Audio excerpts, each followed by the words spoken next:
வணக்கம். கடந்த மாதம் அதாவது ஜூன் 12ஆம் தேதி அகமதாபாத்தில் ஏர் இந்தியா AI-171 விமானம் விபத்துக்குள்ளானது. இந்த விபத்து இந்தியாவில் நடந்த மோசமான துயரமான விபத்துக்கள்ல ஒன்றா பதிவாயிருக்கு அப்படிங்கிறத பார்க்க முடியுது. இந்த விபத்துல கிட்டத்தட்ட 270 பேர் உயிரிழந்திருக்காங்க. இந்த விமானத்துல இருந்தவர்கள் பிளஸ் இந்த விமானம் போய் மோதிய இடம், அதாவது ஏர்போர்ட்டுக்கு ரொம்ப அருகில் இருக்கிற ஒரு மெடிக்கல் காலேஜோடைய ஹாஸ்டல் கேண்டீன் மேல இந்த விமானம் மோதி விபத்துக்குள்ளாகுது. ஸோ அந்த கேண்டீன்ல சாப்பிட்டு இருந்த மாணவர்கள், மருத்துவர்கள், அங்க வேலை செஞ்சுட்டு இருந்தவங்க பிளஸ் இந்த விமானத்துல பயணம் செஞ்ச பயணிகள் அப்படின்னு ஒட்டுமொத்தமாக 270 பேர் இந்த விபத்துல உயிரிழந்திருந்தாங்க. இந்த விமானத்துல பயணம் செஞ்ச பயணிகள், பைலட்ஸ், ஒர்க் பண்ணவங்க அப்படின்னு 241 பேர் உயிரிழந்திருந்தாங்க.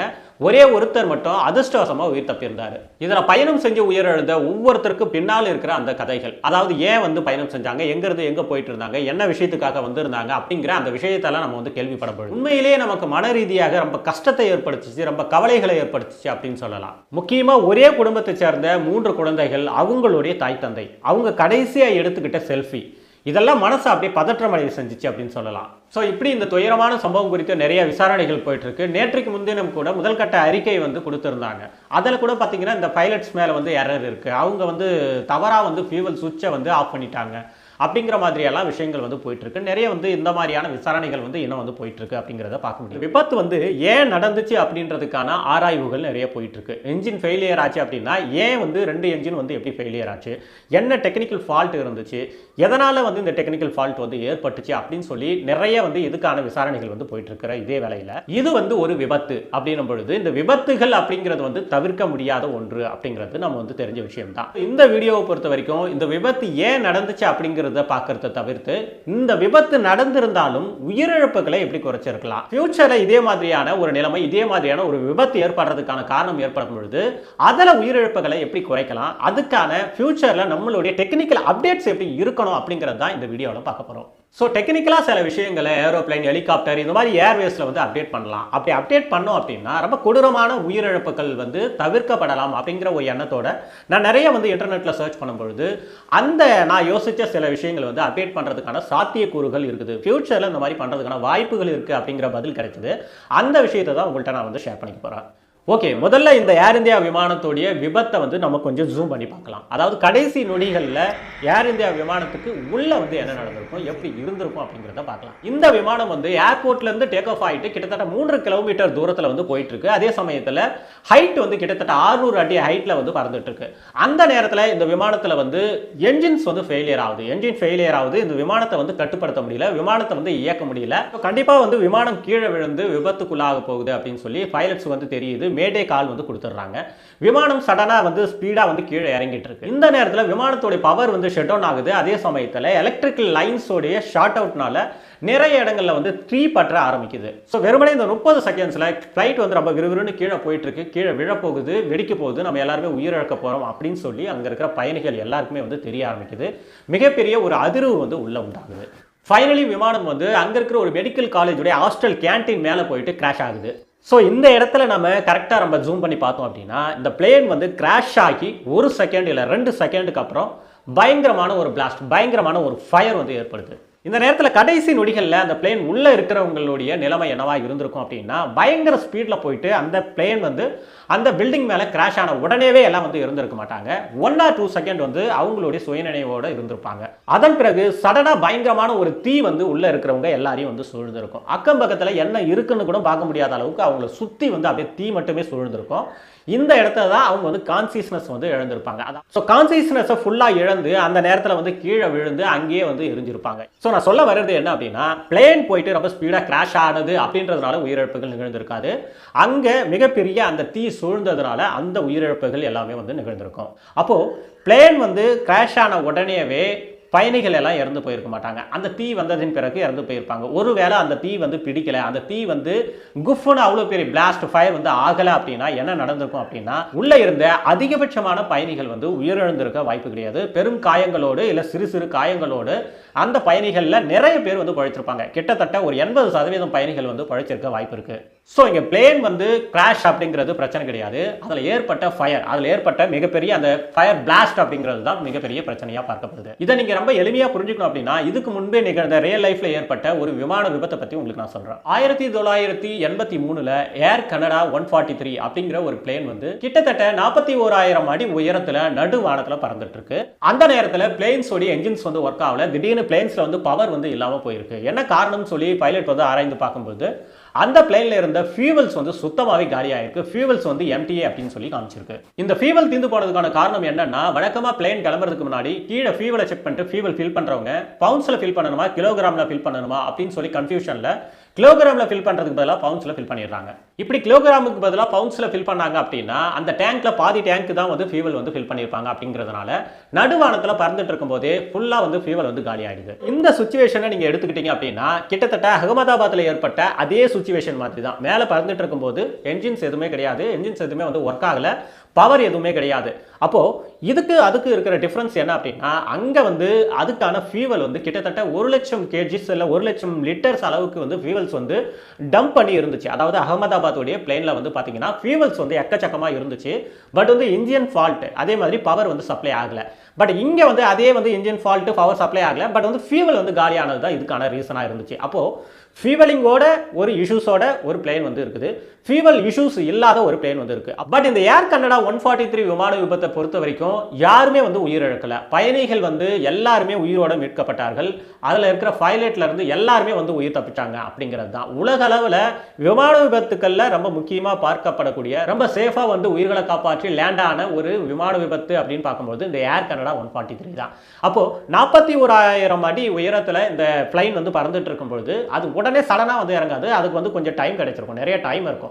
பவர் இல்லைனாலும் அந்த வந்து ஓரளவுக்கு கண்ட்ரோல் பண்ணி அப்படியே எடுத்துட்டு வந்தோம் அப்படின்னாலே கொஞ்சம் வந்து டைம் கிடைக்கும். அதுக்குள்ள வந்து அவங்க கீழே இருக்கிற ஏர்போர்ட்டை வந்து கான்டாக்ட் பண்ணியிருக்காங்க. நியர்பைல இருக்கிற எந்த ஏர்போர்ட் இருக்கு அப்படின்னு சொல்லி கான்டாக்ட் பண்ணிட்டு அந்த ஏர்போர்ட்டில் கரெக்டாக வந்து பிளேனை வந்து கீழே இறக்கியிருக்காங்க. பட் பிளேனை இறங்கும்போது ரொம்ப சாஃப்டாக ரொம்ப கரெக்டாக வந்து இறங்குச்சு அப்படின்லாம் கிடையாது. நிறைய வந்து அது வந்து ஒரு கிராஷ் ஆகிற மாதிரியான விஷயங்கள்லாம் ஏற்பட்டு தான் அந்த பிளேன் வந்து இறங்கியிருக்கு. பிளேன் வந்து நிறைய வந்து டேமேஜ் ஆகி தான் இறங்கியிருக்கு. பட் வந்து பயணிகள் எல்லாமே வந்து உயிர் தப்பிச்சிட்டாங்க. அதில் இருந்த பைலட்ஸ்ல இருந்து எல்லாருமே வந்து உயிர் தப்பிச்சிட்டாங்க.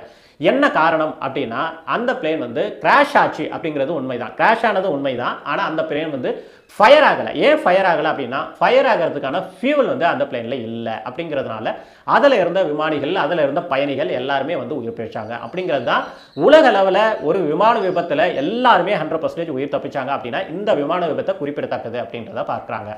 அப்போ இங்க அகமதாபாத் பிளேனை பொறுத்த வரைக்கும் டைம் கிடையாது. கிட்டத்தட்ட வெறுமனே 30 செகண்ட் தான். 30 செகண்ட்ல அவங்க வந்து எதுவும் வந்து கான்டாக்ட் பண்ண முடியாது. எமர்ஜென்சினா கூட ஏதாவது வந்து பேராஷூட் மூலமா இல்ல இன்னொரு பிளேன் வந்து சைட்ல எட்டு வந்து அதுக்கெல்லாம் எந்த விதமான டைமும் கிடையாது. உடனே 30 செகண்ட்ல வந்து கிராஷ் ஆகி ஏறிய ஆரம்பிச்சிடுது. அப்போ நான் சொல்ல வர்றது என்ன அப்படின்னா, அகமதாபாத் பிளேன் வந்து கிராஷ் ஆகியிருந்தாலும் அதுல வந்து சப்போஸ் ஃபியூவல் இல்லை, 1,00,000 லிட்டர் 1,00,000 kgs ஃபியூவல் வந்து இருந்திருக்கு அப்படின்னும் பொழுது அது வந்து ஒரு மிகப்பெரிய ஃபயர் பிளாஸ்ட் ஏற்பட்டிருக்கு. அப்போ அந்த ஃபியூவல் வந்து இல்லாம போயிருந்துச்சு அப்படின்னா எப்படி கிராஷ் ஆகியிருந்தாலும் அதுல நிறைய பேர் வந்து உயிர் தப்பிச்சிருப்பாங்க, காயங்களோட அவங்கள வந்து மீட்கப்பட்டிருக்கலாம். இப்போ நமக்கு ஏற்படுற விஷயங்கள், நமக்கு ஏற்படுற நம்ம வந்து இந்த மாதிரியான ஒரு டெக்னிக்கல் வந்து அப்டேட்ல இருக்கலாம். இந்த மாதிரியான ஒரு டெக்னிக்கல் இருந்தா நல்லா இருக்குமே அப்படின்னு சொல்லி நான் சொல்ல வந்தது என்ன அப்படின்னா, இந்த பிளைன்ஸ்ல இருக்கிற இந்த ஃபியூவல் டேங்க் அப்படிங்கிறது வந்து அந்த ரக்கைகள், அந்த விங்ஸ்ல வந்து இருக்கும் அப்படிங்கறத சொல்றாங்க. இந்த விங்ஸ்ல வந்து ஓவரால் வந்து அட்டாச்சான டேங்க்ஸ்ல தான் வந்து இந்த ஃபியூவல்ஸ் வந்து ஃபில் பண்ணப்பட்டிருக்கும் அப்படிங்கறத சொல்றாங்க. அப்ப நான் சொல்ல வர்றது என்னன்னா, பிளேன் வந்து கிராஷ் ஆகுது அப்படின்னாலும் இந்த ஃபியூவல் டேங்க்ஸ் வந்து எஜெக்ட் பண்ண முடியும். அதாவது ஒரு சில செகண்ட்ஸ்ல இந்த ஃபியூவல் டேங்க்ஸ் வந்து எஜெக்ட் பண்ண முடிஞ்சது அப்படின்னா அதுக்கு முன்பே ஃபியூவல் டேங்க்ஸ் தனியாக வந்து கீழே விழுந்துடும். பிளேன் வந்து ஒரு சில மீட்டர் தள்ளி போயிட்டு கிராஷ் ஆகுது அப்படின்னா இந்த பிளேன் வந்து வெடிக்கிறதுக்கான வாய்ப்புகள் வந்து மிக மிக குறைவாக இருக்கும். அதில் இருந்த உயிர்களை வந்து நம்ம காப்பாற்ற முடியும். அப்போது இதை யோசித்து நான் முதல்ல வந்து கொஸ்டின் பண்ணும்போது முதல்ல வந்து நம்ம இதை பற்றின தேடுதல் வந்து நான் செய்யும் பொழுது பெரிய பெரிய டேங்க்ஸ் கிட்டத்தட்ட 1,00,000 kgs 1,00,000 லிட்டர்ஸ் இந்த மாதிரியான கெரோசின் பேஸ்டு ஃபியூவல்ஸ் அப்படின்னும் பொழுது அதை நீங்கள் எஜெக்ட் பண்ணாலும் மிகப்பெரிய கேன்ஸாக வந்து கீழே வந்து விழும்போது கீழே வந்து விபத்தாகும் அப்படிங்கிறது தெரிய வருது. அப்போது இதை தொடர்ந்து நம்ம யோசிக்கும் பொழுது ஏன் வந்து பெரிய பெரிய டேங்க்ஸாக அந்த விங்ஸில் வந்து இருக்கணும், அதே வந்து ஸ்பிளிட் பண்ணிடலாம் இல்லைங்களா? இப்போ வந்து பார்த்தீங்கன்னா ஒரு 10,000 லிட்டர் இருக்குன்னா ஒரு 10 டேங்காக ஃபில் பண்ணிடலாம். ஸ்பிளிட் பண்ணிட்டு ஒவ்வொரு டேங்குக்கும் நடுவில் வந்து கனெக்டர் இருக்கிற மாதிரி ஒவ்வொரு டேங்க்கும் முடிஞ்சது பிறகு இன்னொரு டேங்க்ல இருக்கிற ஃபியூவல் வந்து கனெக்ட் ஆகும் அப்படிங்கிற மாதிரியான கான்செப்ட்ஸ்ல எடுத்து வந்துடலாம். ஸோ ரொம்ப எமர்ஜென்சி ஒரு 30 செகண்ட்ஸ்ல இந்த பிளேன் வந்து போயிட்டு விழுந்திருக்கு அகமதாபாத்தில் அப்படின்னும் பொழுது இந்த டேங்க்ஸ் வந்து நிறைய டேங்க்ஸ் சின்ன சின்னதாக ஸ்பிளிட் பண்ணி பண்ணி வச்சுட்டு அதுக்கு நடுவில் வந்து அதோடைய கனெக்டர் வந்து இருக்கணும், ஃபியூவல் வர்றதுக்கான கனெக்டர் இருக்கணும். அப்படி இருக்கும்பொழுது இப்படிப்பட்ட ஒரு எமர்ஜென்சி ஏற்படும் போது ஒரே ஒரு சுவிட்ச் அழுத்தணும் அப்படின்னா எல்லா டேங்க்ஸுமே வந்து ஸ்பிளிட் ஆகி தனித்தனியாக வந்து கீழே கொட்டிக்கணும். அந்த மாதிரியான ஒரு செட்டப், ஒரு டிசைனிங் வந்து நம்ம ஏன் பண்ண முடியாது அப்படிங்கிறது தான் என்னுடைய கேள்வி. ஸோ ஷார்ட்டாக நான் சொல்ல வர்றது என்னன்னா, ஃபியூவல் டேங்க்ஸை சின்ன சின்னதாக ஸ்பிளிட் பண்ணி அதை வந்து ஒரு எஜெக்ஷன் சிஸ்டமாக ஏன் செட் பண்ணக்கூடாது அப்படிங்கிறது தான்.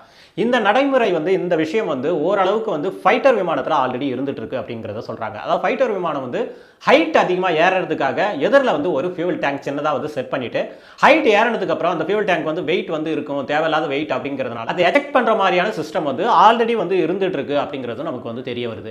அப்போ இது பேசஞ்சர் ஃப்ளைட்டில் வந்து இது வந்து செட் பண்ணுறது அப்படிங்கிறது வந்து ரொம்ப சாத்தியமான ஒரு விஷயம் தான். அதே சமயத்தில் ஒரு சில செகண்ட்ஸில் இந்த ஃபியூவல் டேங்க்ஸ் வந்து எஜெக்ட் பண்ண முடியுமா அப்படின்னா அதுக்கு நிறைய டெக்னிக்கலாக அப்டேட்டடாக ஆல்ரெடியே நம்மள்ட்ட வந்து இருக்கிற நிறைய டிவைசஸ் வந்து இருந்துட்டு இருக்கு. எக்ஸ்ப்ளோசிவ் போல்ட்ஸ், சேட்டலைட்டு, ராக்கெட், ஜெட்ஸ், இந்த மாதிரியான விஷயங்கள்ல வந்து இந்த எக்ஸ்ப்ளோசிவ் போல்ட்ஸ் வந்து யூஸ் பண்றாங்க அப்படிங்கறத சொல்றாங்க.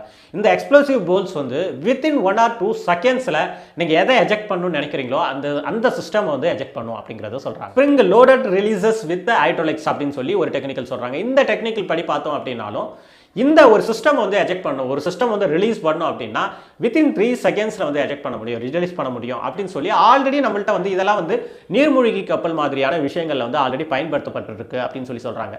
இன்னும் நிறைய டெக்னிக்கல் வந்து கம்ப்ரஸ்டு ஏர், கேஸ் ஆக்டிவேட்டர்ஸ் அப்படின்னு சொல்லி நிறைய டெக்னிக்கல் வந்து சொல்றாங்க. இது எல்லாமே வந்து பாத்தீங்கன்னா வித்தின் 3 செகண்ட்ஸ்ல நீங்க எந்த சிஸ்டமை, எந்த செட்டப் வந்து நீங்க வந்து ரிலீஸ் பண்ணணும் ஒரு சிஸ்டம்ல இருந்து நினைக்கிறீங்களோ அதை வந்து ரிலீஸ் பண்ணிடலாம்.